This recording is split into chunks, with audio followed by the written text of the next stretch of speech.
Yes les gars, c'est cool. On va continuer la soirée normale parce qu'on a un bon line-up ce soir. Il y a des gens qui ont l'habitude d'aller voir du stand-up. Personne ne répond jamais quand je fais cette question. Alors que je vous connais les gars. Je vous connais tous en fait. Ouais, donc là ce soir, le principe de la Legendary Stand-up, c'est 5 humoristes qui vont passer, ils vont faire 10 minutes chacun. On va poser des questions, on va interagir, n'hésitez pas à jouer avec nous, il n'y a pas de souci. C'est comme ça que ça fonctionne, c'est pas le ciné. D'ailleurs, on va commencer maintenant les interactions. Je vais aller vers un mec que je connais pas. Je connais tout le monde ici en fait ce soir. Je vais discuter un peu avec toi. Non mais je vais discuter quand même avec toi. Je peux m'asseoir avec toi? Donc tu t'appelles comment pour les autres parce que moi je te connais? Clément. Salut Clément, moi c'est Malik. Salut Malik. Enchanté. T'as passé une bonne journée? Une bonne journée. C'est quoi le truc le plus stylé que t'as fait aujourd'hui? Ta vie est nulle? Non, j'ai appris une phrase en allemand. Yeah, c'était quoi? Ich komme aus Frankreich. Ça veut dire? Je viens de France. J'ai zéro blague à faire avec ça. Et l'allemand est une langue pas drôle. Ouais non, c'est une langue qui file droit. Bon, je te remercie Clément. On va s'arrêter là-dessus. Non, moi je kiffe faire ça, j'aime bien parler aux inconnus et maintenant surtout là, genre donner du love. Tu vas donner grave du love avec ta phrase en allemand. Ich bin French. Ouais, c'est de l'amour tout ça. Ouais, et du coup c'est pour ça que je fais du stand-up maintenant et ça me fait kiffer parce que ça me permet de parler aux gens que je connais pas. Avant ça j'étais étudiant sage-femme en fait, j'ai passé 5 ans dans une école de sage-femme. C'est pas une blague, hein, c'est genre, toi tu peux témoigner. Ouais, c'est vrai. On était 3 mecs dans l'école et il fait partie des 3. Il y avait un Renoir, un Asiate et un Blanc. On était tous des minorités. On était tous le quota de l'école, tu vois, en plus d'être les mecs. L'avantage que j'ai eu par contre, c'est que j'ai passé pas mal de temps à étudier la médecine.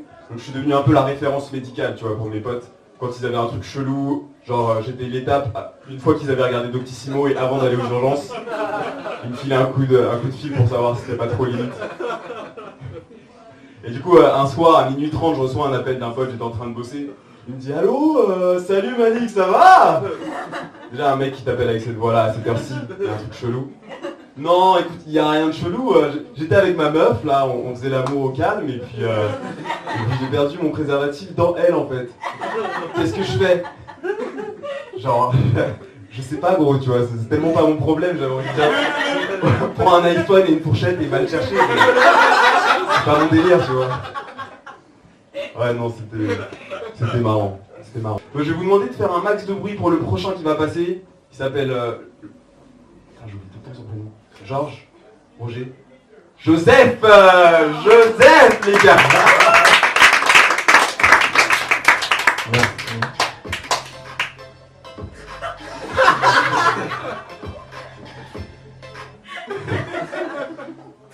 Bonsoir. J'ai réalisé il y a pas longtemps que j'ai perdu ma virginité et mon appendice la même semaine. Ça fait une grosse semaine quand même. C'est la seule blague que j'ai écrite pour ce soir. J'ai une idée de jeu, c'était raciste. Change de racisme tous les 3-4 mois pour varier les plaisirs. Si tu détestes les Japonais par exemple, essaye de détester les Chinois. Je sais ce que tu vas me dire. C'est la même chose. Non, tu penses ça parce que t'es raciste. En ce moment, je me sens indésirable. Je me sens comme un spam. Je me sens comme un mec qui a une solution 100% efficace pour allonger les pénis. Et personne ne veut l'écouter.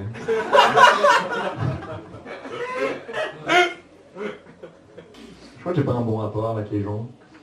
Quand je croise quelqu'un dans la rue qui ne regarde pas où il va, parce qu'il est sur son téléphone par exemple, je lui fonce dessus. Pour lui apprendre que si tu marches dans la rue et que tu ne regardes pas où tu vas, les gens peuvent te foncer dessus. C'est la seule blague qui t'a fait. Je vais m'arrêter là-dessus. m'envoyait des SMS genre surtout Rémi, reste bien à l'abri, ok? Tu sais, pendant les attentats, moi j'étais chez moi et non, ma mère elle arrêtait pas de me dire ça, elle me disait surtout sors pas de chez toi. Je dis mais tu me prends pour qui maman, tu vois? Je dis genre je suis pas Batman. J'ai pas vu le truc genre putain il y a des tirs au Bataclan. Faut que j'y aille putain. This city needs me.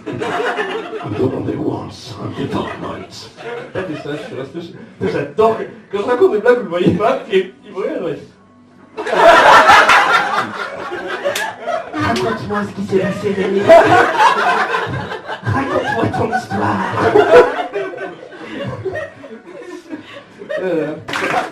Je vais vous demander de garder la même énergie pour le prochain humoriste qui s'appelle Seb Melia. Très content de revenir à Legendary Stand-Up. Je crois que le bouche à oreille commence à fonctionner. On est au max. Ça me fait super plaisir de partager ça avec quelques inconnus. Vous allez bien?